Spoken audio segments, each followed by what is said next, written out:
Well, thanks a lot for staying with us here on Sunrise Live on E on this Hope Day Wednesday morning. Now, of course, as we're looking at research which shows that breastfeeding entails many important health benefits as well as benefits which include psychosocial, economic as well as environmental benefits. So now the South African Breast Milk Reserve released a report that indicates how breastfeeding could save the lives of thousands of infants affected by the drought. So joining us in studio this morning, we've got SASHA Jordan. She's from the breastfeeding she's executive director of the South African Breast Milk Reserve, and she's an activist as well, looking at the importance of breastfeeding your little one. And of course, we invite you as always to be part of our conversation this morning. Remember to leave your comments on our Facebook as well as on our Twitter pages.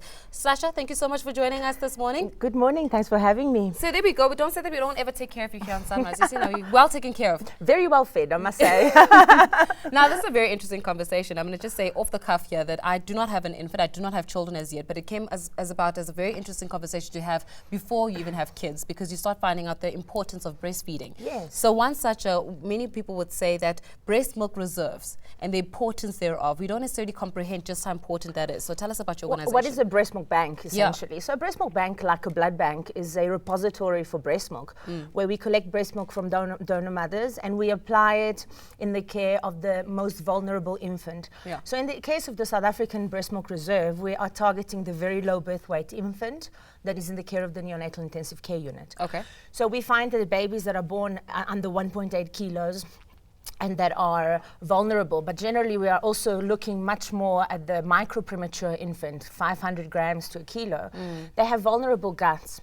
So we find that when fed artificially, there is a much likelier incidence of necrotizing enterocolitis, which in layman's terms is an infection of the gut that leads to the necrosis of the tissue, meaning that the tissue will die. Okay. And it has to be removed surgically, which is generally not something that is compatible with life. So it's the second largest killer in the premature population is necrotizing enterocolitis, not to speak of, all types of sepsis, gastrointestinal disease, pulmonary infections, and so on. So we used breast milk in the care of the infants so as to prevent infection in the baby and obviously infection in the neonatal intensive care unit. Yeah, but of course, I mean, this conversation started as a result of the drought that we were experiencing as a country, but not only as a country, as a continent rather. Yes. And you're speaking about how because of the contaminated water or the shortage of water thereof, when you start mixing the formula, it actually spreads the contamination to the baby. And it's got negative effects. I think what is really important for us to realize is that in order to safely formula feed, a mother requires access to 24 liters of water a day. 24 liters 24 just for mom. liters for one mom to feed formula safely, because you need water to mix the formula, but also you need water to wash the implements that you're using whilst you're preparing your feeds, to sterilize and to sanitize your bottles, your teats, and so on. Yeah. Now, that's 107 liters of water a week, and we have driven through some of the more smaller areas, the rural areas, that in South Africa haven't had water for 2 weeks. On the converse of that, you need 2 liters of water to hydrate a mother in a day, for her to be able to breastfeed safely her child, which is like 24 liters to 2 liters. And it's much more accessible and much more feasible to, in fact, breastfeed. It's also a way of, it's a first step towards poverty alleviation and towards ensuring that your baby will be, in fact, safe.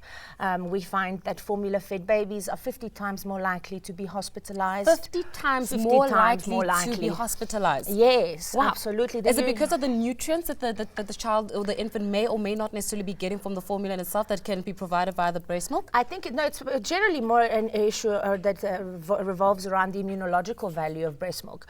So, human milk contains antibodies that the mother produces in direct response to the pathogens or the illnesses, the germs in her immediate environment. Okay. And she also stores a library of immunological information, which she passes on to the infant through her breast milk, which affords protection to the baby. So, one of the most recent UNICEF reports shows that babies that are formula fed in the first 6 months of life, and that doesn't mean in the developing world as opposed to the developed world, in general, are 14 times more likely to die. So one has to ask themselves, what am I prepared to risk? Yeah. And why am I making the choices that I'm making? So we're here to inform the South African public that currently there is a drought.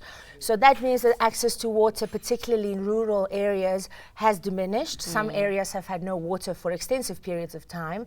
This makes formula feeding less feasible because we call this a disaster situation.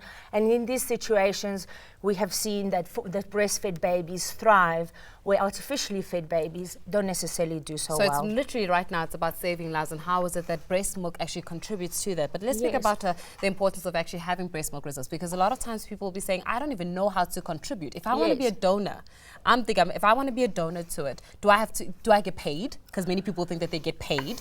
And how do I make it accessible to a donor so that they can contribute to this? Well, in South Africa, first and foremost, there are a number of human milk banking initiatives. Yeah. The initiatives that are more or less relevant to a region. So for instance, in KZN, you have the KZN Breastfeeding Initiative. In Cape Town, you have Milk Matters. And a person that wants to make a donation can generally approach their healthcare professional. So your midwife will know about breast milk banks. Your stork's nests in the Netcare hospitals are very supportive of the Human Milk Banking Initiative. In all the hospitals, your doctors and your pediatricians will be aware of the breast milk banks. Okay. However, if you would like to reach us, you can sign up online on www.sabr.org.za. sabr.org.za. We'll have that information at the bottom of your screen so that individuals can contact you regarding that. So, and then you don't get paid for it? No, it's a donation. So under the Human Tissue Act, it has to be out of kindness, and it's an act of charity. It's something really important to teach ourselves. Charitable behavior towards one another, treating others in the same way as you would want to be treated. Yeah. You know, I would want my baby to be able to access breast milk if it were premature and I was struggling to lactate, because I realize the life-saving value that breast milk brings in this type of situation. It's important that we share in this charitable feeling, but also, you know, some research has shown that where breast milk bank is done for profit, out of 100 samples that are collected, 30 will show up positive for bovine protein. What's bovine protein? Cow's milk. Oh. So the implication is that where human milk banking attracts profit, it also corrupts the value of the initiative and why we do this, because mothers are looking to be remunerated. Yeah. So it obviously also comes at a potential risk to the baby of the donor, because one would ask themselves, is she prioritizing the money-making exercise, or is she prioritizing her baby, her own child? Yeah. Well, when we're looking at the actual breast milk, do I have to be lactating, or do I have to have had a baby in order for me to be able to be a donor? Well, ideally, you know, you do not need to have a baby to lactate as a woman. So this is something we all need to be aware of. Let me get that straight, because now we need to bring it down to Faith without the child. Yeah. I don't need to be an adoptive mother, for instance, could stimulate lactation and breastfeed her adoptive baby, which is something we strongly advise the mothers who plan to adopt to begin researching the possibility to lactate. So I can lactate even though I don't have a baby, even though I'm not pregnant? Absolutely. All right. And then I can contribute, therefore? Well, ideally, you know, we find that mothers that have had a birth, the breast milk in the first 6 months of life is high in immunological qualities. Okay. So this is the ideal milk that we would like to use and that we would like to access. However, we don't live in an ideal world, and South Africa displays very low breastfeeding rates that are just under 8%. Sure. Exclusive breastfeeding. I must ask you this question, SASHA, but when we're looking at breastfeeding, there's a saying, or there's an argument within the world that you actually produce breast milk according to the sex of your baby, or the gender of your baby. Is that true? If I'm carrying a boy, does that mean that the type of nutrients that I have within my body are going to be directly for that boy or the girl? No, I think that's... is that a myth? It's a myth. Okay. What the body does is it makes the breast milk to your baby. It doesn't, irrespective of the gender. Oh. I mean, I stand corrected. I must say I have never heard of this specific gender-specific breast milk production. Yeah. However, your breast milk, your body will produce breast milk that is specific to that developmental stage of your baby. Sure. So, you know, the milk that you produce for your baby at 6 weeks postpartum is not the same as the milk that you produce the day after, and it's not the same as the milk that you will produce at 6 months after birth, because your milk adapts to the physiological requirements of your baby. Yeah. So then when it comes to the reserve bank, then does that mean that you guys hand out the milk according to the need of the baby? Let's say the baby is a preemie, for example, then you'll go and get the reserves of the stock from that. We try to as closely as possible to match the gestational age of our recipient to the gestational age of the milk. Yeah. So let's say a mommy that has had a premature baby is more likely to be the better candidate for a premature recipient. Okay. However, we accept all breast milk. And then what we do is some of the important aspects of expressing and donating is that the breast milk we accept has to be within 3 months from expression. Okay. And because that is it's important. Does it expire? It expires after 6 months. So breast milk does expire after 6 months? Yes, after 6 months of freezing, most products expire. So. Oh, okay. And then also the big question, how long do I breastfeed my child? Penny was telling me 4 years, and I was like literally having heart palpitations as the result. You know, I think I've had 3 children, so I had issues about the time. How long will I do this for? I can see the corner of my eye she's trying to watch. Yes. How long will I do this for? And should I do this for longer? But now, if I had a 4th child, I would breastfeed for 3-4 years as well. So what the World Health Organization says, however, is that breastfeeding is recommended for the first 24 months of life. So that's the first 2 years.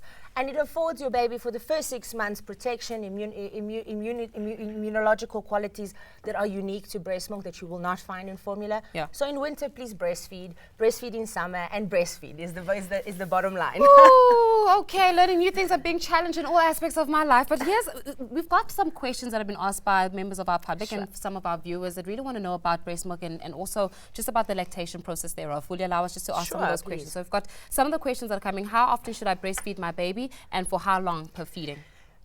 There are various schools of thought, but the latest school of thought is that we demand feed. So babies will be cluster feeding at certain stages. So mothers often feel like every hour the baby's on the breast, but often that's growth spurts. And that doesn't mean the baby expands rapidly in mass, but the brain grows rapidly. Okay. So generally we say breastfeed, there are 8 breastfeeding sessions a day. Every 3 hours a baby needs to breastfeed. Okay. So if you have a newborn and the baby's lethargic and it's sleeping through, you should wake the baby up and breastfeed at least every 3 hours. Okay. However, if your baby is active and the baby is demand feeding, meaning that I want the milk from you, you don't say, I'm sorry, it's not 3 hours and, you know, please come back later. You demand feed, okay? And the baby's So as per the baby's needs. I must ask also another question is that we speak about the breast bank and also looking at how is it that I qualify? Yes.